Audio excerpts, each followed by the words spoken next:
Boozing with gays. Where are we? Where'd we go? Do it again. Okay. Where's my pointer? Where's your pointer? Where's my cursor?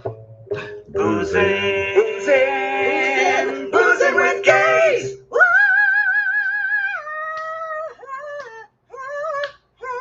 Am I counting on the 1 and 3? 1 and 3. Oh my God, we're bringing that back again? The 1 and the 3? I don't know. Fight again? Hey, everybody. Hey, everyone. Hey, how y'all doing? Even if you're counting on the 1 and 3, you should be happy. It's Friday. Oh my gosh. It's Friday. Becky goes, it's a dark screen. It's a dark screen. I know. I hadn't applied us yet. He hadn't turned us on, baby. I didn't turn it on. He just turned us on right now. I did. And I'm doing this thing over here. And I gotta make this happen because that's crazy. All right. Why do you always do this during? Why isn't it like because it starts like a minute later? Oh, that's why I have to do it after. Giving me. Hey, Aileen, how could He's giving me agita before we start. Anyway, how y'all doing? What are we drinking? We are drinking the Cranberry Moscow Mule with fresh cranberries. Let me take my finger in here. They got little fresh cranberries all up. Look at that pretty picture that we didn't take that I stole from the internet. Oh, a little sour. Again, a surprise. Wait, you ate a cranberry? I did. Don't you know that cranberry you have to mix with a bunch of sugar and whatever to make it? Oh my God. What kind of, see, that's why I don't like cranberry sauce. What? I don't like cranberry sauce. You were going to say what kind of white nonsense. I heard it in your voice. You know about this too well. you all have to know something about tonight. Is that so? Here we chose the drink. We went on. I went on websites. I'm saying, what are the fall drinks of the season? And we came up with the Cranberry Moscow Mule. Because it's October. It's fallish. So we go. I said, Michael, we need cranberries. He said, I've seen them in the store. So we go. I went to 2 stores. He went to 2 stores in the beginning. Could not find cranberries. We're out of season. We don't have cranberries. So then we went to how many more stores? We went to that other store. We went to like 4 stores. 4 stores and no cranberries. And finally I said, I think you have to get frozen. And I thought he was going to have to get a cranberry berry mix. A melange. But you found frozen cranberries at Bonds, I believe. And then at John's, we found fresh cranberries. And then finally at John's, we found fresh. So I had a backup. Well, you want to show them what I did? So he made this cranberry, what is this called? Cranberry syrup. It's cranberry simple syrup. Look at that. It's a cranberry. It's a little thick. It's a bit thick, but you know I like it thick. I do like it and thick. It's a really nice taste. It's going to be good more than the Mule. Like you can probably make, probably like a great Cosmo with that, wouldn't you? Probably. Think? Or I'm not quite sure what you. I'm also going to be making them individually because it's hard. You can't make a big picture of these because the what is it called? The ginger beer goes. I'll do it like this so people can see. Hashtag ginger beer. People have to do it. All right. There we go. You like to do this. Okay, let's start with our fair use. Excerpts of copyrighted material may, under certain circumstances, be quoted verbatim for purposes such as criticism, news reporting, teaching, and research without the need for permission from or payment to the copyright holder. Now, last week, we were pulled off again. And the weird thing is we don't know why. We don't know why. But someone in China said you can't do this. So someone in China owns the right. We played a lot of music clips last week. We did the Herb Alpert. Yeah, so I think we got pulled on that. But we have a new thing that we can filter stuff through now, so we hope it works. That basically means don't play any known music. Don't play any. Don't even whistle. Don't whistle. Sound of music. Don't whistle while you work. And we're pulled off. All right. So anyway, I want to say honestly before we get started. Yeah. Hey everybody, I'm so glad you could join us. We got Honey. Who have we got a story for you? Well, I got a story for you. I'm scared to tell it, but I'm gonna tell it. Are you telling it online? Hey, Becky. No, I'm gonna tell it. Ira. Hey, Ira. Nicole. Hey, baby. Brenda Manley is here. Hey, what's up, Queen? Queen B is here. Jeffrey Warren. Hi. Our line producer, Bethany Harrington, is not going to be with us tonight. She had a little family thing. So, if y'all need, I know something about that. You want to put it in the comment section, please do that. You want to throw something up in there? You want to hashtag something? Do it. Yeah. My cousin Aileen Shepard is here. We got 2 screens working. Aileen is here. How you doing? I don't think you've ever joined us. Stacy Reed, Peyton, Bernard, Carla Hargrove. What's up, baby? Good to see you. Child, let me get started. We got some gay stuff we got to talk about. We got some gay shit. Gay news. There's some gay shit happening. There's a fly. Do you know there's a fly in this room? There's a fucking fly in this room. So we got some gay shit right now. Is that Mike Pence? Honey, it's gayer than Mike Pence. But guess what? That book by Miss Stephanie Grisham came out, and honey, they are like, it's spilling all the tea. Now, the thing is, that Miss Stephanie Grisham wrote this damn book. Yeah. You know, I'll take your questions. Heifer didn't take any questions during the entire time she was as the press secretary. But the bitch named it, I'll take your questions now. Now she'll do it. Now. Because at the time, she wasn't kind of allowed to. Wasn't that it? Let's think it. I said now. Now. What? Okay. So anyway, she reports in her book that Miss Melania Trump, I know y'all gonna find this difficult. Oh. Miss Melania Trump's one of her assistants was removed. Forcibly removed from the White House. By the Secret Service. Miss Secret Service came along and said, no, but you can't be here. You can't be here. And why would that be? Because the heifer was on Grindr. Now, I don't know if y'all know, I'm sure everybody knows what Grindr is. It is a gay hookup site. We've all used it. Did he do it during work hours? I don't know, but they found it on his iPhone. Can you imagine? Because it was dinging like it was at work. You know, in the Republican office, it was a ding, ding, ding, bloop, bloop, bloop. Or did Miss Secret Service go, hold on, 30 feet away. Christian, is that you? And it's the staffer was unnamed, so we have no idea who it was. They just stole a bitch. They just said, come with us now. They took everything. Like literally, it was like that. They just took everything. But so anyway, I hope that they're fine. They won't release the name, but I'm sure they are fine. I hope they are, because that would be very, it's a horrible, horrible, horrible thing, child. Now you're just rambling. I know. Also, I want to shout out to my friend Coleman Domingo. Coleman Domingo is like the gentleman that would be on your left. Coleman Domingo is going to be playing Bayard Rustin in a new biopic. Would that be the gentleman on the right? That would be the gentleman on the right. That's Bayard Rustin. And for those of you who don't know Bayard Rustin, you can take that down. Bayard Rustin. Can I now? Yes, you can. Thank you. I felt it. I felt it before you said it. We just had our 24-year anniversary. You didn't ask me, by the way. What did I ask you? You didn't say, why are you wearing the spooky Hawaiian shirt? Why are you wearing the spooky-ass Hawaiian shirt? It's October.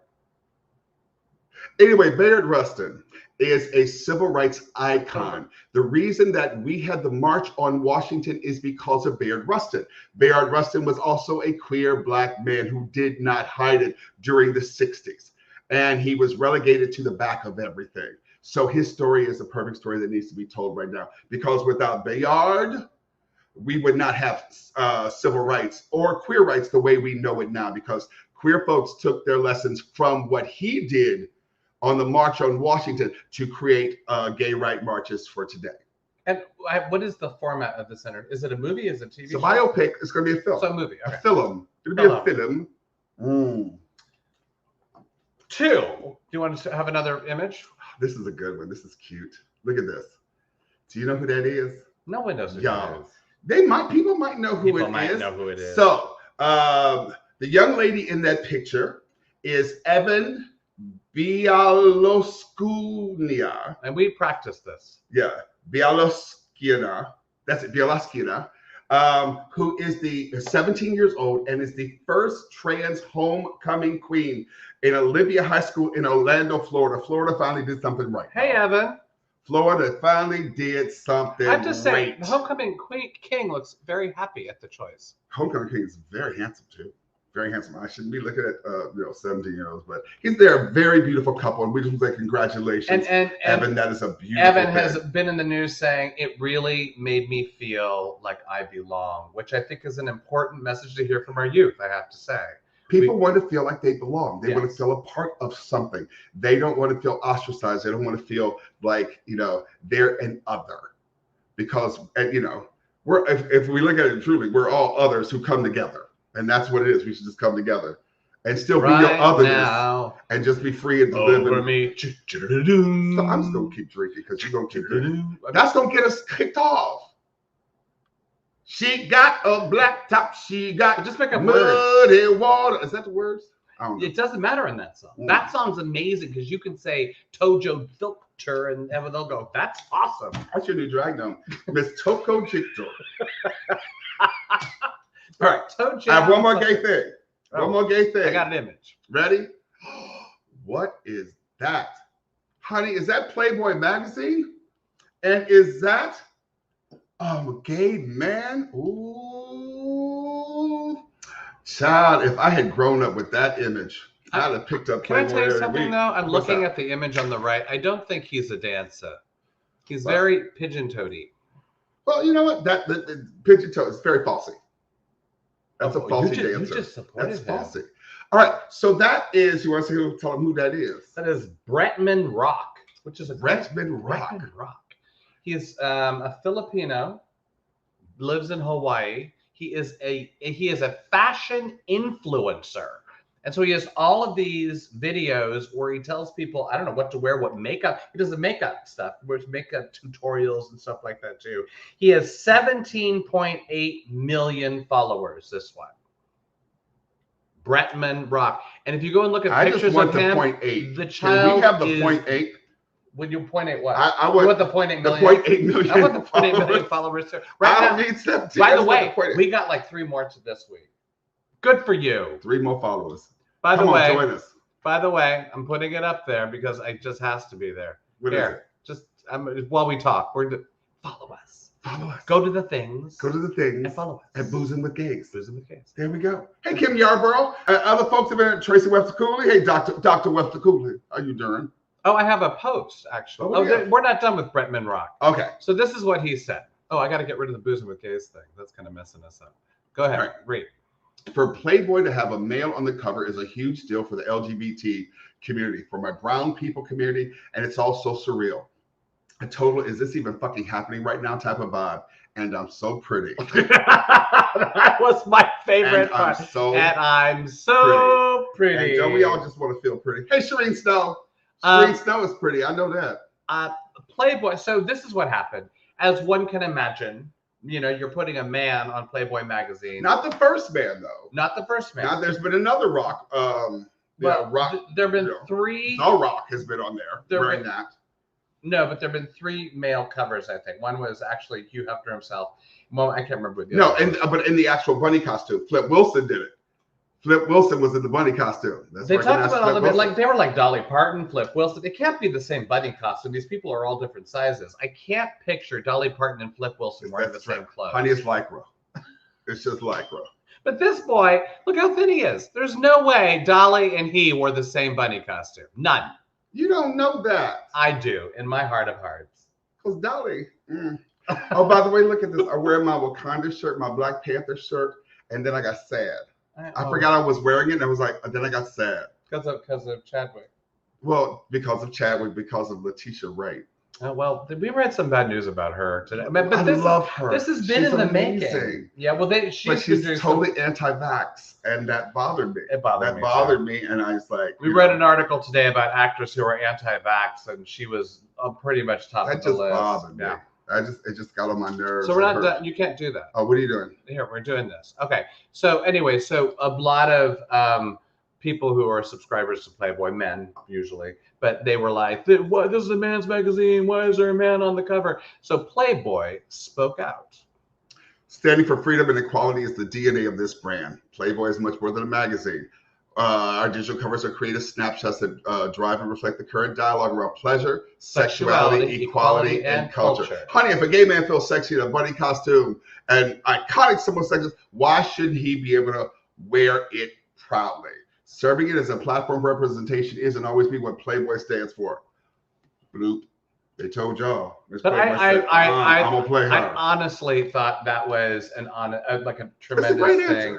And also earlier, and I wish I could share all of this with you. It went down the line of how Playboy has stretched the boundaries of what they would put on its cover or put in its magazine. And I never knew that much about Playboy and how it was so socially active. Did you? You know what, honey? Oh yeah. Because guess what? Growing up, you had a Playboy magazine. We found my dad's Playboy magazines. They were in a hole in a room in the back, and a friend of mine, I won't mention his name because I don't need to. We would we find it, we look at it, and we together. Y'all know what that means, right? That's international sign language, right? All right. Suck the lollipops. So I'm gonna tell a story because of that. Oh, I don't know where we're going. I like that I don't know where we're going. So y'all, this story is so embarrassing. Y'all, okay. So about 3 weeks ago. But you're doing this. I'm going to do it. You can't do it. I need to do it. All right, so about 3 weeks. About 3 weeks ago. I'm gonna sit back. If my mother is watching, just leave the room now. Hey, choice. Just leave the room. All right, so 3 weeks ago, I was feeling a certain way. Were you feeling I Randy? was feeling Randy and Michael, Tito, and Jermaine. Ooh. And I was like, house full of people. What else gonna do? And even though, we married, love each other, we still have our, entanglements.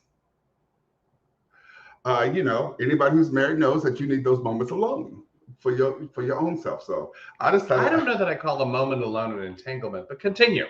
I digress. So let me have a sip. Oh, I would have kept talking had I known. So you were. I decided to lock myself in the bathroom and take a shower. You can't do this story.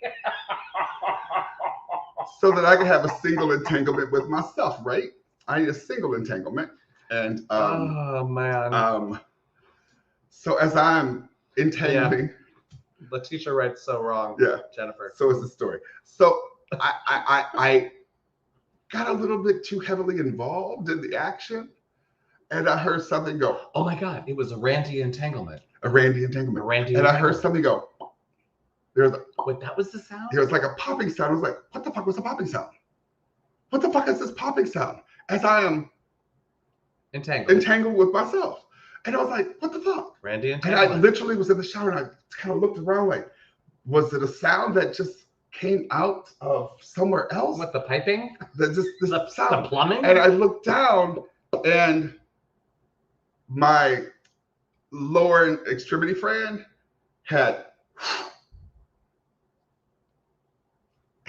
it was just swollen. Like swollen. This is not an exaggeration. It was swollen. And I was like, what in the fuck is going on? And I'm sitting there and I'm shaking because I'm like, I broke it. They always told me, if you keep playing with it, you're going to break it. Stop playing with it because you're going to break it. I was like, God damn it, I just broke it.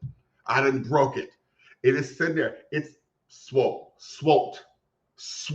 And then do you know what you did? And then, honey, I was like, Miss Maya at the newsstand talking to. No, you were literally Dolly Parton. I was Violet newsstand talking to Dora Lee. I went to Dora Lee talking to Violet newsstand. Violet, can you come over here to me for a minute? I'm calling down. Did you know what we're talking about? 9 to 5. I called down the hall. And my husband says, Hutch, would you come here for a minute, please? I'm like, it was Dolly Parton coming out of your mouth. It was the strangest thing in the world. I said, Hutch, can you come down the hall for just a minute? when you hear something that is not familiar and your antenna just goes up and you're like, okay, something's happened. And I didn't know what. So I was very tentative. I'm out of the shower. I have a towel wrapped around. And I'm not in any pain. There's no pain. There's zero Randy pain. Entanglement. And so yes. I go, can you look at something for me? He goes, what? I open my towel. He just goes. He goes, the girth. I didn't say You did say that. The girth that I clutched. The girth of it all. How dare you? All right. So I was like, well, what do we do? What do we do? And being the research whore that I am, I'm like, I'll figure it out. He told me about the pop.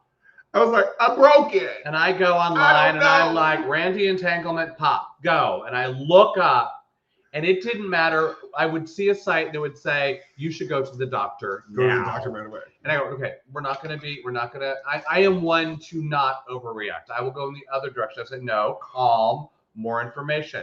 Go to the next page. You need to go to the doctor now. And I read this like 4 times. And I finally said to Michael, because each of these diagnoses was accompanied by extreme pain. And I said, are you in pain? He said, I'm in absolutely no pain. Is there blood? I was like, no. Is there this? No. Is it that? No. He goes, well, let's put some frozen peas on it. Well, that was actually one of the things, because this is what it said. It said, you have experienced, this has happened to you in your extreme pain and you hear a pop, you probably have a fractured penis. And we went, fractured penis. What does that mean? Hold on, please. Fractured penis.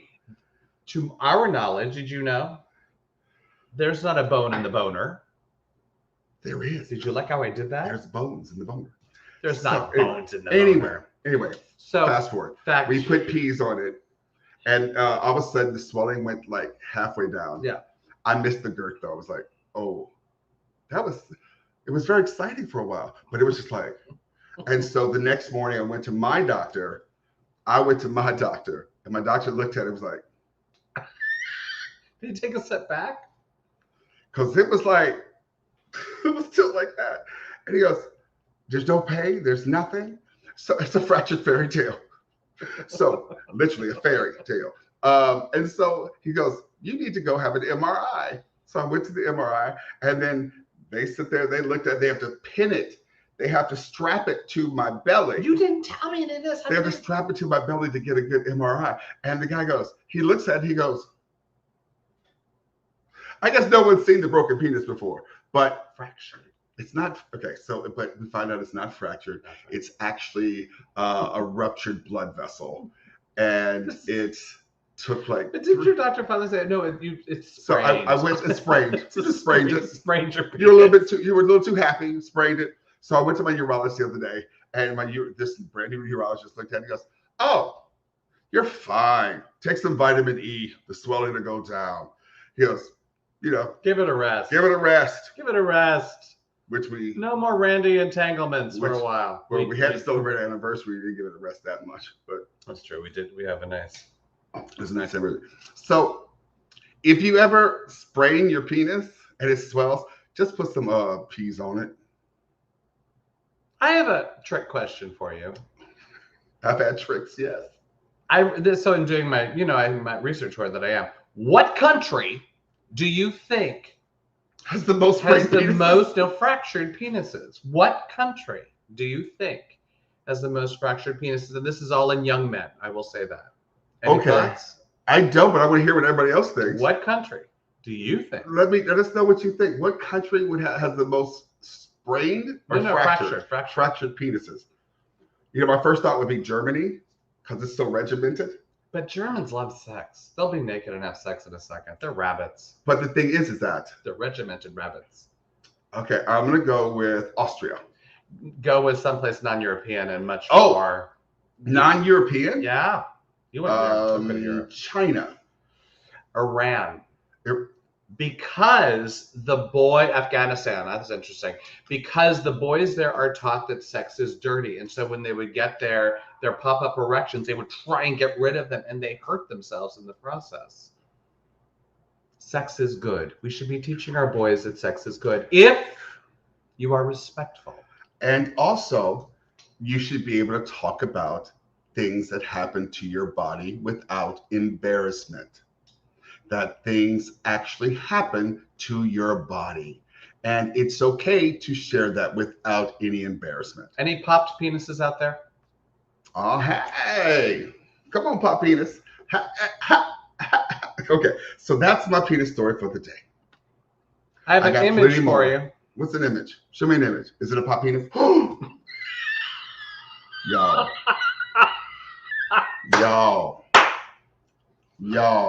Y'all, take that down. So, they had a baby. Congratulations. Meghan Trainor and Daryl Sabara. They had a baby. And they tend to end up in the bathroom together. A lot. An awful lot. Mm-hmm. And as they were redoing their house, Meghan said, hey, what do you think about getting 2 toilets in the bathroom? 2. So we can spend 2. more time together because 2 poops in 1. Because I love being with you so much.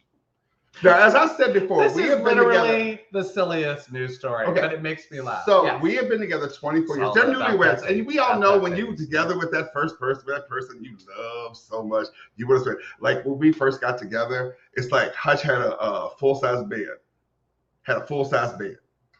I'm not going to get rid of the full-size bed. Now we have a California king. He said, if I get rid of the full-size bed, I can't hold you at night. I need to be near you. I want to feel you next to me. 6 months later, we got a queen-size bed. Oh, see, there's still room. We can come together and have a little bit of separation. Honey, the minute we moved, we got that California king. Not because we didn't want to be each other. It's just, no, it's too much. So I don't think have we ever pooped together? But we don't have 2 toilets in one room. How are we going to do that? See, we can't even poop next. I can't have him in the room when I poop. He doesn't want to be in the room. No, I've had to come in the room where you are doing your biz to do something like grab something off the counter and leave. But I just clear out to give you space. I don't, linger. Meghan Trainor had a response. To clear things up, we pooped once together and we laughed and said never again, but he will hang out with me if I'm pooping because we soulmates. And I legit miss him when I'm away from him and we pee together, Abby.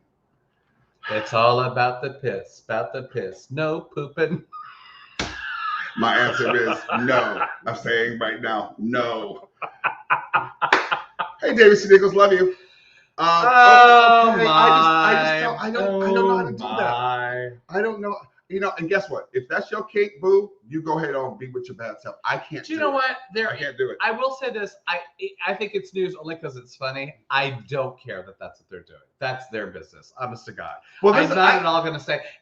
I mean, that's when the kids were babies and they were around. I would like put the baby on the sling in front of me because you couldn't leave them. Sometimes I just go pee and poop with the baby. He took a picture of me. Did you really poop with the baby? I don't remember that. Well, that's awesome. That's how I took a picture.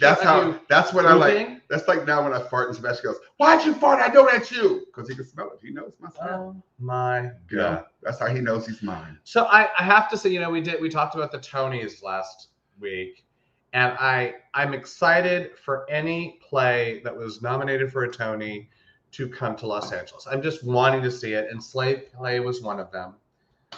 Jeremy O. Harris's Slave Play, and it was pulled. All right. Well, but you got to say this. Who was it pulled by? Well, here can I do the description? Well, here I'm back. We're backing up. All right, so let me tell y'all. So Slave Play was a Broadway show. It's a 3-act play by Jeremy O. Harris. The play is about race, sex, power relations, trauma, and interracial relationships. It follows 3 interracial couples undergoing antebellum sexual performance therapy, while the Black partners no longer feel sexual attraction to their white partners. You love me. You know you do. He totally feels attraction for me. That is not autobiographical, that sentence. I can't play into that. Damn it. So it was, but this show was playing at, it's going to be at the Taper, Mark Taper Forum here in Los Angeles. And so Jeremy O. Harris saw the lineup, not just at the Mark Taper Forum, but all of Center Theater Group, which is the Amundsen and it's Kirk Douglas. And there was not a dearth of female playwrights in the mix. There's one female playwright and one female director. Anyway, he said, you know what? Guess what? I'm pulling my play. Gerald, I'm emailing you to let you know the reason why I haven't shared much digital enthusiasm about the season. As a playwright who holds dear the principles of both inclusion, it was a shock to realize that this season was programmed with only one woman across all theaters. As an Angelino and a lover of theater, I think Los Angeles audiences deserve an equitable showing of the playwrights working in the U.S. right now. He goes on to talk about, he lists a huge faction of playwrights that people should be working with, all these Black and brown female and female identifying folks. And it's a huge deal. It's an absolute huge deal. You know what I really feel the problem with this whole thing is? One, I think his message is awesome, and you can refill my drink. I will do that. As we go through our slave therapy. By doing that, he is taking work away from people that were going to be working. He is taking away a voice that is so important right now in theater away from mainstream audiences. And I feel that's unfortunate. I wish there was another way he could have given across the same message while. So my question is, yes, I agree with you because we have friends in the show working with the show that are losing a gig. Well, Lindsay was nominated for 2 Tonys with the show. Our kid's godfather. Yeah. But I want to ask this. Yes. Where are the white male playwrights who are standing up for Black and brown women? That's a very good question. I wonder if has anyone else followed his lead with anything, any type of. I'm sorry, what? Crickets? What? Where's my cricket sound effect? I'm sorry, what? Somebody do what? So it's. Say what? Do you get it? It's Halloween, so I wore a haunted Hawaiian shirt. I'm not talking about it right now. But But he did this, and it's big news. It's big news because he is saying you need to open the doors for like black and brown. But I'll tell you this: if whatever goes in his place is something incredibly less than, or not a female playwright, or whatever, I'm going to be so upset. I'm going to be tremendously upset. I don't think it's a very personal upset. I don't think they can put any. I think they need to re-examine. I mean, I've had people say, I think they're going to bring slave play back and take other things away, and I will. I would like to know how they do that. As someone who has like programmed theater for years, I want to know how they're going to do that. It's now. Let's be clear: the 22-23 season, it's all going to be black folks and black women and brown women and trans folks because they ain't gonna fuck around. But I just gotta say, I'm just curious to see. Well, I'm hoping it comes to us eventually. Well, we might go see it while we're in New York. I have an image. What's the image? Oh, talking about slave play and racism. Oh my God. That's Dog the Bounty Hunter. And he wants to look that way. That's his look. I ain't trying to shame his punk ass. You can shame his punk ass. But when you refer to a racist ass person. Dog the Bounty Hunter. Did you ever watch his show at all? I do. And I love a mullet. Anybody who follows me knows I love a mullet. Mm-hmm. I love a mullet just as much as I like a sprained dick. You know, all I have to do, really, if I were to shave the sides a little bit, right, I would have a mullet. I would have it. Don't do that. But you love a mullet. You just said. I do. But, you know. Let's bring it back. Let's be mullet proud. But I like that. I don't know how to say this because I don't want to make you mad. I'm not going to make you mad. I like that thick hair mullet. I don't have thick hair. Yeah, I like a thick hair mullet. You have like wispy. Well, what is that from? Bette Miller said that. Wispy. What does she say that in? Well, you're doing it in the Beverly Hills. Beverly Hills. Is it from First Wives Club? I don't know. You're so wispy. Oh, it's from First Wives Club. She's talking to I don't know. Help me out, gay people. What's that from? Wispy. Well, can we talk about why Dog the Bounty Hunter's picture was put up there? You can talk about it. Go ahead. Why? It's easy peasy. He was just served with a $1.3 million lawsuit accusing him of racist and homophobic behavior. Show the picture again. I know it's going to be shocking for y'all that this person is racist and homophobic.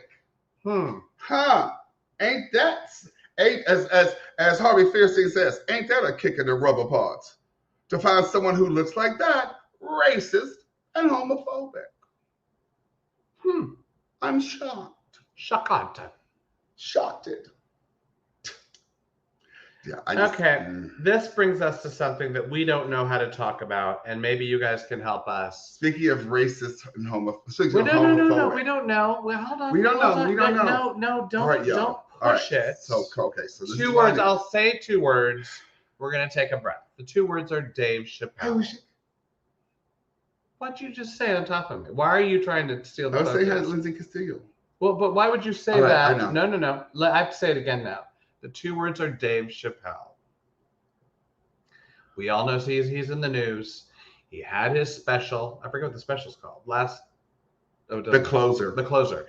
And that he is being accused of being homophobic and transphobic within the piece. And all day we have been reading different people, various people we know, people we don't know, just writing down everything bad about Dave Chappelle. So, and we've been talking about this. We've running errands, doing shit. Like, how do we approach this? What do we say?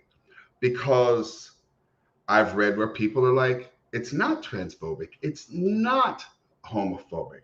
I've read people who have said, it's only transphobic. It is not.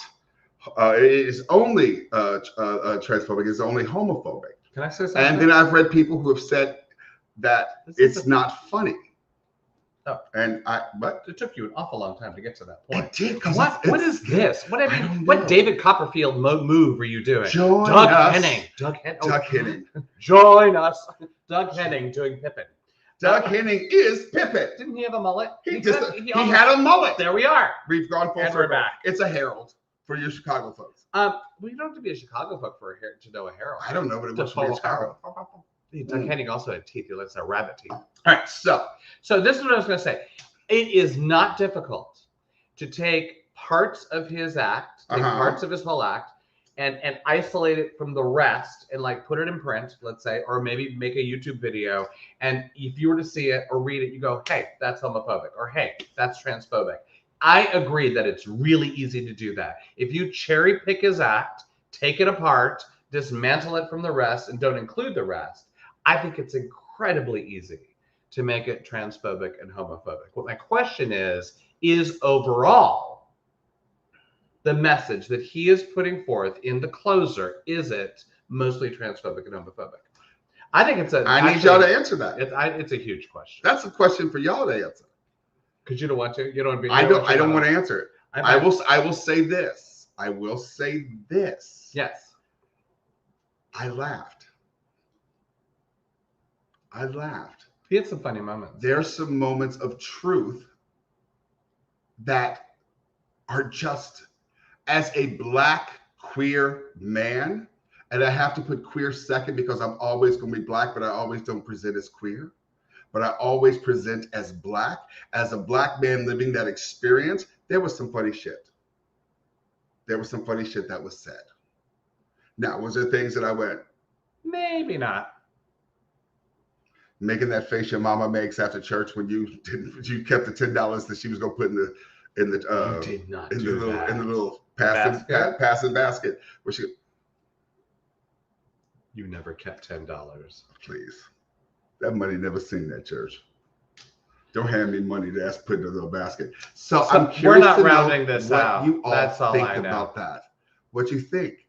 If you were to be honest, if you were to sort of look truthfully at it and not follow sort of like what the cancel culture wants us to follow. What the cancel culture, which I do think I would love to have that conversation with on this show, we've talked about how cancel culture has gotten very severe. How someone says one thing and that all of a sudden becomes the totality of that person's life. That it's like crystallizes to this one moment, and anything else the person has done or I don't know, said or whatever, it's gone. I disagree with that entirely. Yeah. And listen, I'm not here for the I'm not here for the transphobia. People are walking in our front door. I'm not here for the transphobia. I'm just not. I'm not here for that. But there's other things within that show, that special, that I was like, if y'all want to discuss it with me, we can have this conversation. I'd love to have it. Love to have it. So I have a new segment that we will never have, I don't think, after this moment, but here it is.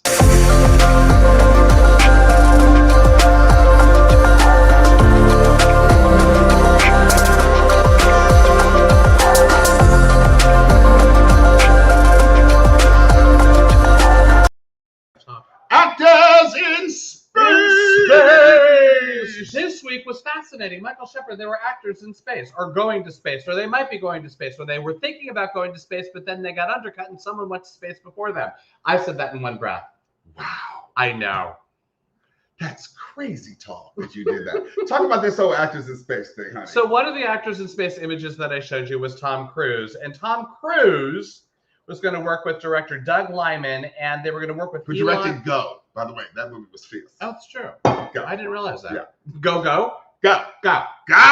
And they were going to work with Elon Musk to get, and NASA and whatever, to film the first film in space. That was going to be the goal. This has been in the news. We're going to film the first film in space. And of course, it's with Tom Cruise. He does his own stunts. He climbs walls and rocks and mountains without any And he can yell at the crew the best as anybody I've ever seen. And he's all of that tall. He's a short one, but that's okay. He's Tom Cruise. And he's still kind of fun. But Michael, was he the first person in space? No, he wasn't the first person. Let me show you the first person. Who was it? The first actor in space. Russian actress Yulia Peresild.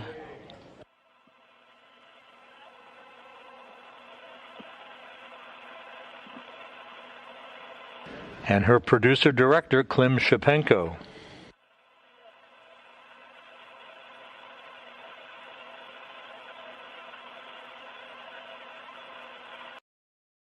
Klim is thrilled. I'm in space. I'm directing in space. They are literally right now at the International Space Station. They are going to film a scene. I have to read this because there's no way I can. I'm in space. They're doing a movie called The Challenge. Can I tell you what The Challenge is about? Please tell me what it's about. Please. Please, Jesus, tell me what it's about. The challenge will tell the story of a surgeon who's played by Yulia, the blonde woman with all the hair, who has to operate on a sick cosmonaut in space because his medical condition prevents him from returning to Earth to be treated. I like Sigourney Weaver's version better.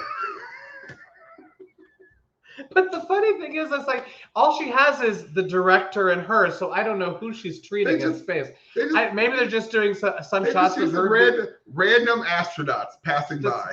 Because they have the other astronauts at the space station. I don't know if they're going to use them. I have no idea how this is going to come together. She's a doctor in space. She gonna save everybody. Why? Because she's a doctor in space. In space. Oh my God. And Tom Cruise is mad. Tom Cruise is like, fine little ass is mad. He's like, I can't. Ooh. Hey, Kathy Walker. Honey. Okay. Look at David C. Nichols, Yulia Paracel. Remember that name? Yeah. Well, maybe we're just gonna be giving her Academy Award. Honey. First woman in space. Have an Oscar. All right. So there's more space news than space actors. Hold on. I know. So we got this tweet. You moved me around. So I moved you around. So now you gotta look. Okay. I gotta go back. What is that? This tweet came out this week. So now I can say something. Yes, it's true. I'm going to be a rocket man. Yes, William Shatner from TV Star Trek. So he's going up in space on the 12th. October is evidently Spooky Space Hawaiian month. Shirt Day. Space month. And Actor Space Month. You're like, it needs a theme song. It does need a theme song. What you doing in October? Going to space. What you doing in October? Boom, I'm going to space. Yeah. So you put together a little something for William Shatner going into space. Well, this is him. Well, actually, I got to give you an image first. So they're talking about this. This is the rocket that he's going to go to space in. Did you see this? That's the rocket. I just want to say. Yeah. The girth. To follow the previous.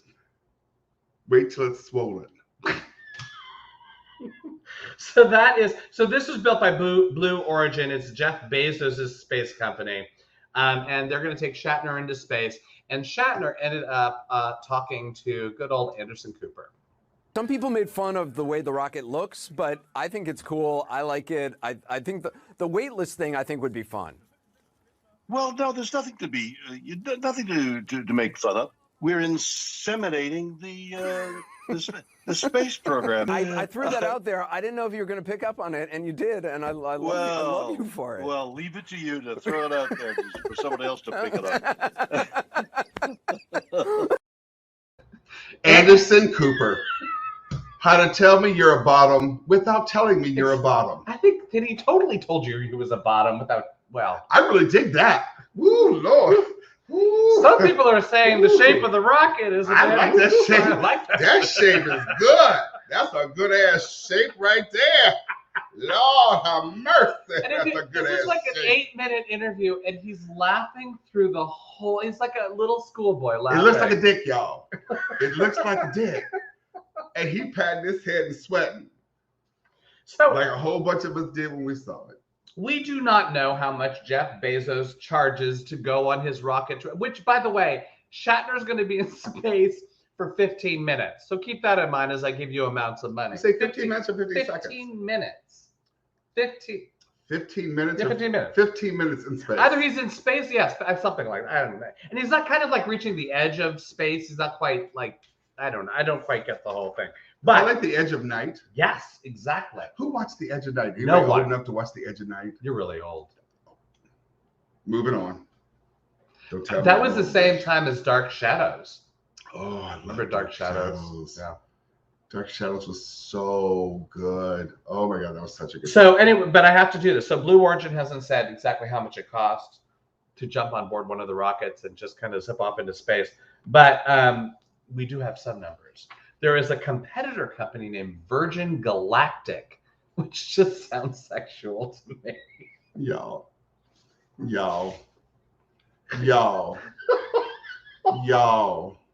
Virgin Galactic. Carl said, Edison.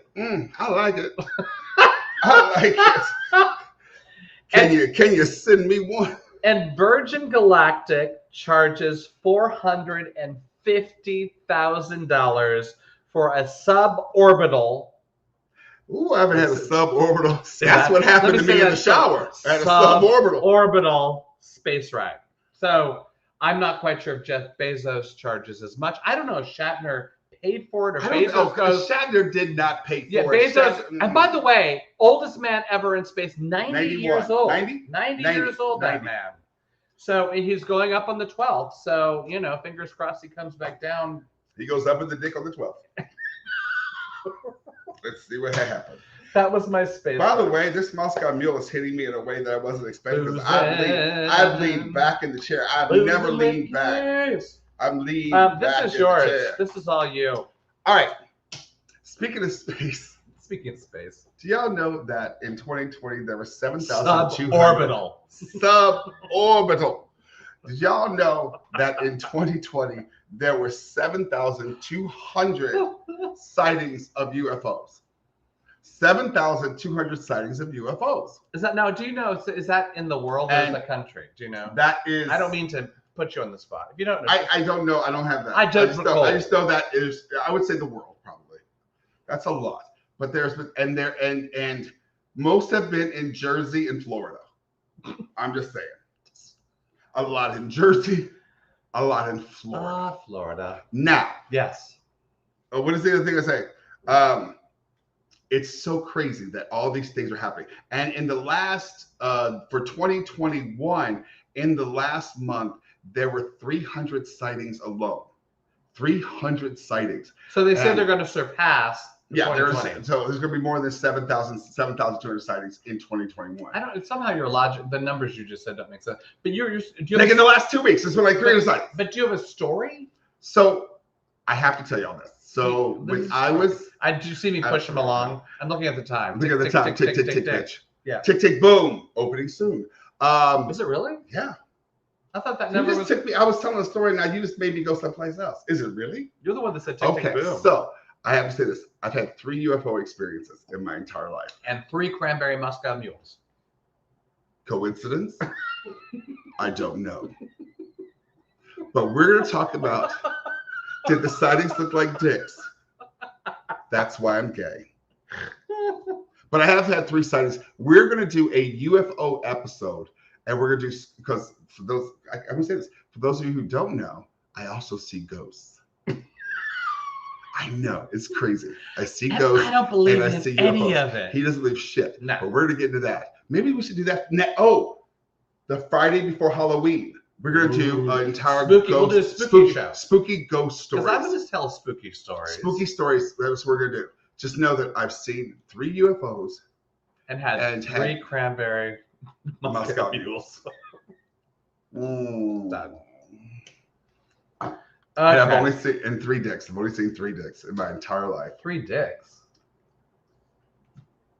The spaceships that look like dicks. Oh, okay. I was wondering where we were going with that. I don't know, honey. That was like a Good Friday to see 3 dicks. So, what? I have to say, this next thing bothers me.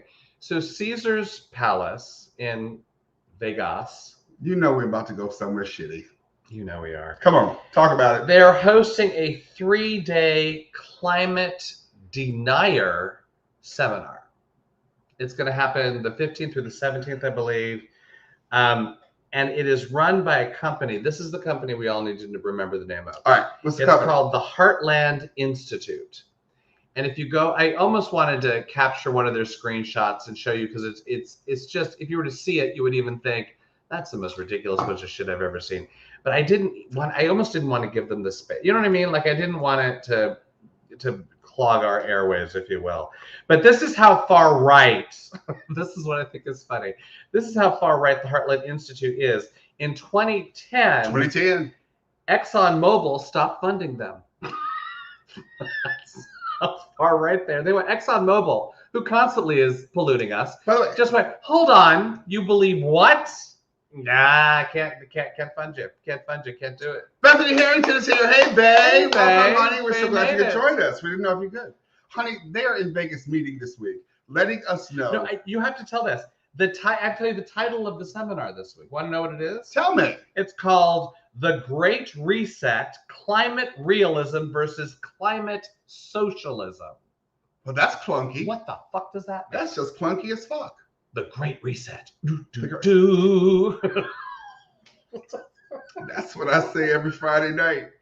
But they're going broke. They're relying on a few like multi-billion-dollar people to keep them funded. This is Heartland Institute. They're charging $250 a head, and this is and this is what they did last year. They saw how successful that Greta Thunberg was in talking about climate change and kind of resonating with the world and kind of, you know, all over the place doing her thing. And so they go, we got to find us a girl. We got to find us a girl that doesn't believe in climate change. Oh, you once again left me. You left me hanging. I did. I was all ready to go. And so they found this girl. Her name is Naomi. I don't know how to say her last name. Selbt. Selbt. Maybe the B is silent. And the young lady that's on your right is Greta Thunberg. And so they found her. And if you go watch her, she has this cute. She's a German girl. She has a cute little girl. She's 21. But she has a cute little English accent, and she sounds like the biggest Trump supporter ever in the entire world. And so they've supported this woman. They've kind of gotten behind her. They go, oh, you could be our spokesperson. You're our mascot. And then they find these old videos where she's this neo-Nazi supporter and white supremacist supporter. Y'all. But no, here's the kicker. What's the kicker? So there are things online, videos online of her being in these neo-Nazi rallies, promoting them and all that stuff. She's still going to be a speaker this weekend. Or whatever. Why not? Because we should include the white supremacists when we have our climate deniers seminar. It's just a little Nazism. That was a good sentence that I just said that you interrupted. Climate denial. Denial? I think you had say? sex with him and got herpes. Climate denial. Who had sex with you and herpes? Climate denial. You climber, you brought him. This motherfucker right here. What the fuck is wrong? Do you need another drink? I love my drinks. Oh my God. We're running out of time. I gotta get to some Candace Owens shit. No, but I'm gonna do this fast. This has to be done. Okay. So I know. Well, we have to do this. Henrietta Lacks passed away 70 years ago. Did you know this? Yep. She died of cervical cancer in about 1951. And she was at Johns Hopkins because it was one of the few hospitals at the time that would take Black women to, you know, with that type of thing. Do you want to show the book? No, keep going. No, okay. I got something to say. And what happened during the time of her, while she was at Johns Hopkins, is they were doing tests and they got some of her, you know, DNA or whatever, her cells, and they started testing it and they realized that her cells rejuvenated rejuvenated very quickly, like just in a way that most cells do not. And so they started doing experiments and doing stuff. Then Henrietta Lacks unfortunately died at the time, and they just kept her cells over here and they kept doing tons and tons and tons of stuff. So I have to go over this thing. So it was then Thermo Fisher Scientific was the group that then got hold of him or monetized it. And they were able to use her cells, to solve leukemia, for AIDS research, for COVID vaccines. And this one was interesting. It contributed to the breakthrough on effects of zero gravity in space. Her cells have been in so many parts of our science since her death. Her stolen cells. And her family never knew of this for the longest time. They do now. And so a lawsuit has been brought up against Thermo Fisher Scientific. Again, because there's already been several other lawsuits that they've won. And what they found is that scientists will buy her cells like in a little vial for like $400 to a couple $1,000. And so the family's like, okay, so you took my grandmother's or my great-grandmother's cells without asking. You didn't check with the family. We signed no release of any sort. Bitch, we about to get paid. That's basically what they said. And so now the family's saying and so it was kind of loosely asked, well, how much money do you think Thermo Fisher Scientific has made over the years off of these cells? And we're talking of billions of dollars in revenues. They And need then to this pay. doesn't even count, because it's called the HeLa cell, which I might have figured out by now. But the HeLa cell has gone to all the other pharmaceuticals as well to also do research. So what I urge you all to do, yes, here's the book, The Immortal Life of Henrietta Lacks. It is an amazing read. Rebecca Skloot is the author. I have some problems with how it's handled a little bit because it's a white woman doing it, writing about this black woman's life. But without Rebecca Skloot, we would never have heard this story. Black folks would never have heard this story. So I urge you all to go get this book. Please read it. It is so good. Do you mind if I start reading now? Start reading now, please. And can I play something then? Hold on. No, My husband has this thing where it's like, why did you go back to there? You went to the wrong side. all right, so Well, I'm playing something we played before. This is last week. Do you want to set this up? Or do you I just want to play this again. I can't believe we're playing this. In Vail, Colorado today, Candace Owens was caught stealing trash out of a dumpster. Our reporters tried to catch up to her to get a comment. Candace, please, why are you stealing trash out of a dumpster? Candace then tried to crawl inside of the dumpster. Upon further review, when we looked inside of the dumpster, we noticed she was in there with Larry Elder, who was also stealing garbage. Back to you, Becky. Okay. It literally was your It's my favorite favorite thing. thing ever. I think for the next favorite month thing we're going to ever. be. I keep hearing it. Like I'm in the other room and I hear it down the hall. He's playing it again. All right, so y'all know how I feel about Candace Owens. Yes. Well, honey, there's a new sheriff in town. Well, I got to do my. Play the button. I worked on Hit the this. button. I worked on Hit the this. button.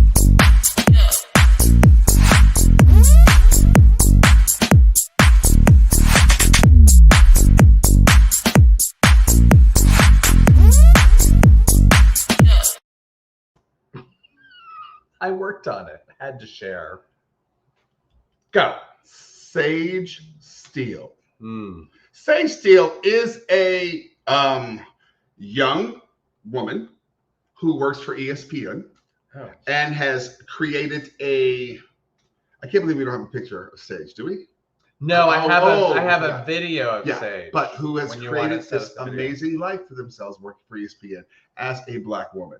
But this week, Yeah.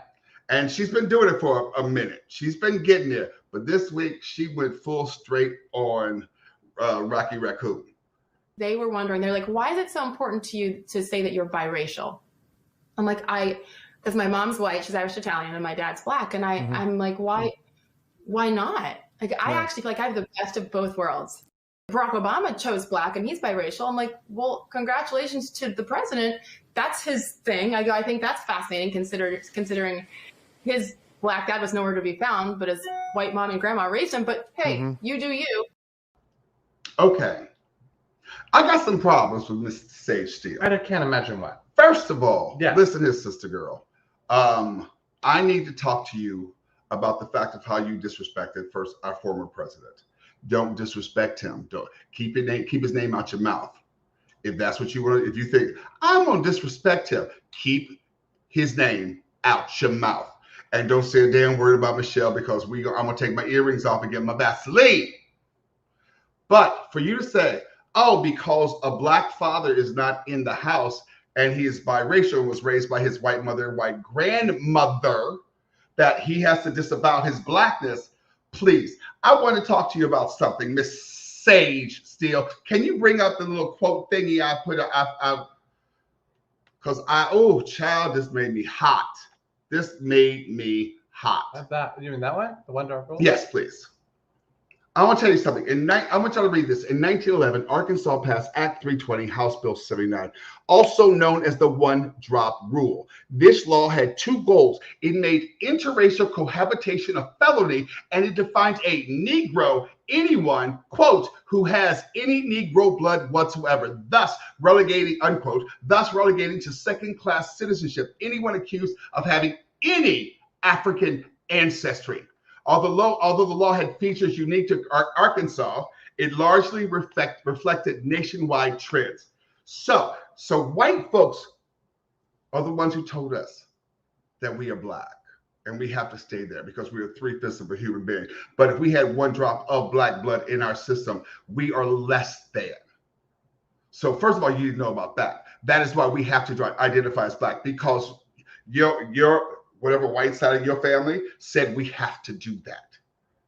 We have to do that because that is what the law was. If you had, is there something right here? No. If you had 1 drop of black blood, you were designated as black. So when you say, well, his white mother and white grandmother, and God bless them. And I'm an atheist. For me to say God bless him, I don't know why I said that. But, I'm very happy that they raised the man that he is. But look, Sister Gurr, you know what? You black. I have something you're else. black, you're black, you're black, be black.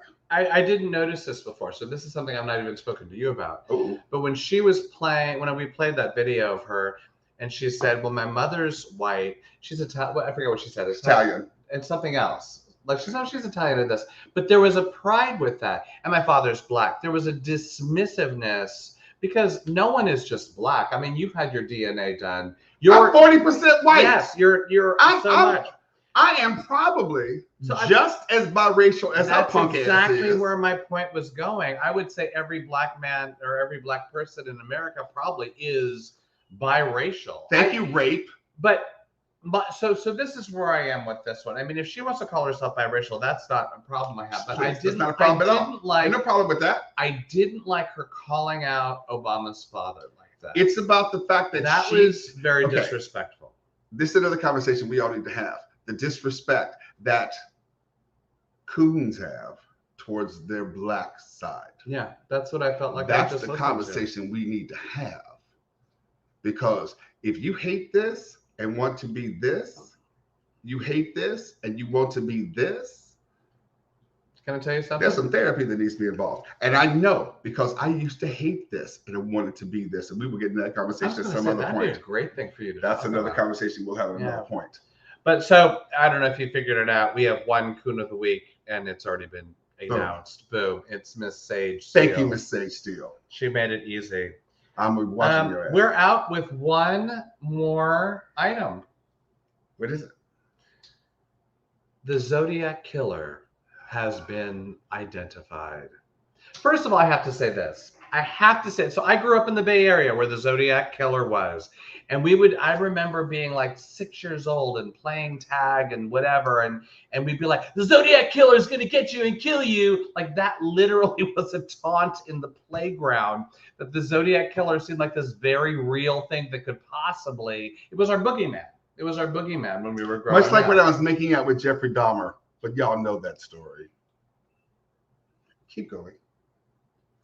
Well, after all these years, talk about cold case. I have an image. I can show you guys an image. Look at that. First of all, I go, how do they even so this guy's name is Gary Francis Post. And one of the things they kept talking about was the weird furrowed brow design he has on his forehead. And as you can see, the other one, they're kind of matches. There's some younger pictures of him where it's much more obvious that it's him. But they said that they get these cryptographers and stuff because the Zodiac Killer kept sending things to the newspaper saying, hey, if you solve this cryptogram, then you will know who I am. And some of the cryptographers that were working on it goes, if you take his name, and I don't quite get this part of it, and you enter it into that becomes your key for the cryptogram solving, then you can make out the message. If you're in LA, go see the Enigmatist. Absolutely. At the Geffen, and that'll explain everything. But honey, he's been dead for 2 years. Just totally stepped on. Thank you very much. So we caught him, but he did. Say it. You caught him, but he did. All right, end of the story. He did. So we had 2 other items that we're not doing today. No. But I'm going to do the other one next week. So that's part of our show for next week. But it's time for us to say nighty night. Hey, y'all, take care of each other. Take care of each other, all right? Yeah. Love spending Friday with you all. Boozing with gays.